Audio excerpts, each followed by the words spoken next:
Fractured 2019 is a psychological thriller film based in America. So a bloke named Ray, played by Sam Worthington, is in a volatile, precarious position with his wife, Joanne, played by Rabe. So they are in the vehicle whilst they are driving down a road with flat, snowy plains, not that it matters.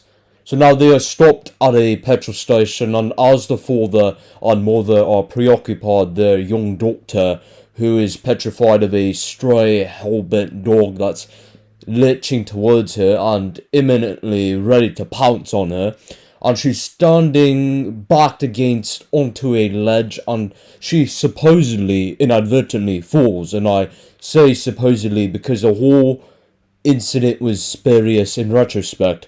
And the father lunges in as she's falling in an attempt to brace her, and they fall about nigh on 10 feet, and the father is a bit bruised up, and the doctor breaks her arm on rebar, but she's not quite in an excruciating amount of pain, but does insidiously fracture her arm, so the father goes full on Formula 1 Eugenio Castellotti and filters through the vehicles on the motorway, and to the hospital they go. And the whole movie is in a tinted blue vivid filter, so that's what you should expect. The sound effects are thoroughly done. So they arrive at the hospital, and for a hospital in the middle of nowhere, it's fucking full to the max, chock-a-block, which is for the sake of the plot, and they have to sit through and wait through all the other patients' bullshit on the waiting list. And it's proper dodgy in there, but there's too much overt foreshadowing that spoils the suspense. So they finally get admitted to the GP, and the doctor decides to move forward with the brain CAT scan. So the nurse takes her and her mother to the lift to a lower floor in a restricted ward of the hospital, only allowing one parent. And the husband, Ray, he's just waiting for ages in the waiting room. And now half the day goes by, and his piss is absolutely boiling, just absolutely fuming. So he asks the receptionist to provide him with any updates, and the nurse says that they don't have his doctor's name on the list, and the doctors have gone on a rotation shift. So he asks one nurse they previously encountered, and she has no recollection of interacting with his wife or his daughter. So it's Achilles' heel. He loses it, absolutely fuming ape shit, and they have to get security on his ass and have to apply a sedative on him and lock him in a room. And now he breaks out of the room, adrenaline bastard. He's going on a manhunt, frantically searching for his wife and daughter. And he gets chased out of the hospital and sees a few officers, waves them down. So he informs them of what's going on. And so they convene at the hospital with the doctors and go and inspect the operation rooms, and they find no evidence and only come to the conclusion that he's delusional, and the plot at that point established that it's used to smear him.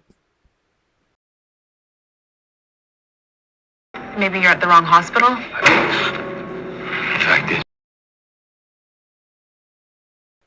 Now, it's fucking counterintuitive as to why Ray didn't request the officers to investigate the lift in the first place, which is where he obviously last saw his wife and daughter.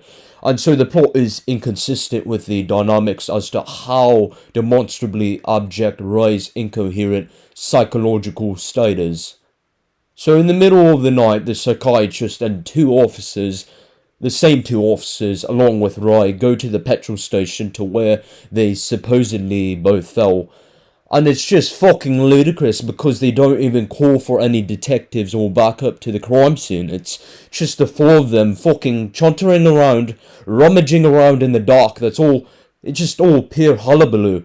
And then they encounter the dog that started all this shit and that caused the girl to supposedly inadvertently fall off the ledge as he claims, and obviously his piss is boiling, he's fuming, ready to retaliate on the damn dog.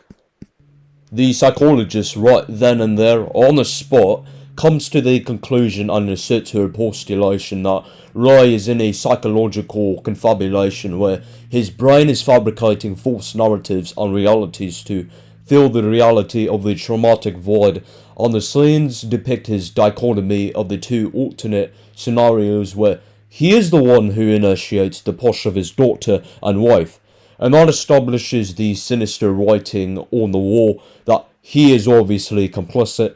And so up until that point, the foreshadowing was too potent. There are no protestations from Ray where somebody in his position would instinctively defend themselves, denying any wrongdoing, and instead he just dazed off, practically singing Kumbaya, and that stripped and tarnished the suspense and made the movie a botch job.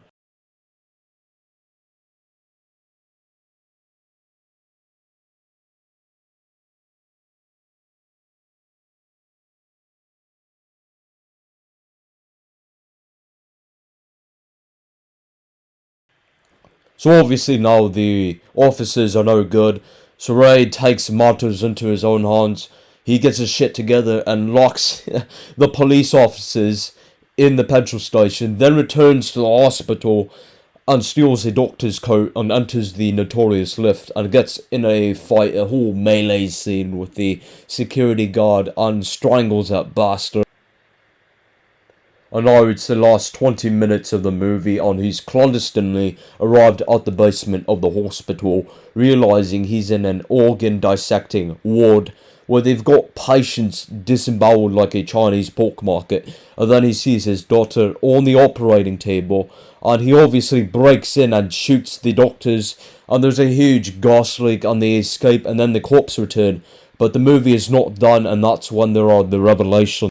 You know, to ask the obvious, there's a lot of caveats and questions. You have to ask yourself, how the hell an illegal, bloodthirsty, human dissecting operation is somehow happening at a hospital, and how fucking long has it been operating for, which, in hindsight, there isn't any context behind that, because in the subsequent scenes, it's revealed that he is the one who's fully hallucinating. The whole bloody thing is spurious oniric framing, which the Latin term deus ex somnio, and that he is the one who pushed his wife and child onto the rebar.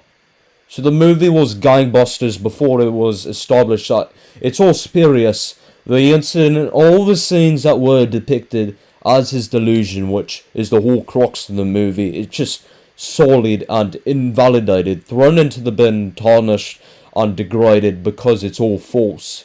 The movie was fucked up, and it's intriguing until halfway through, until you don't have to play detective to ascertain what has happened and the inevitable preconceived revelations, especially with how improper the events were depicted. And it's sinister, but the foreshadowing is too potent.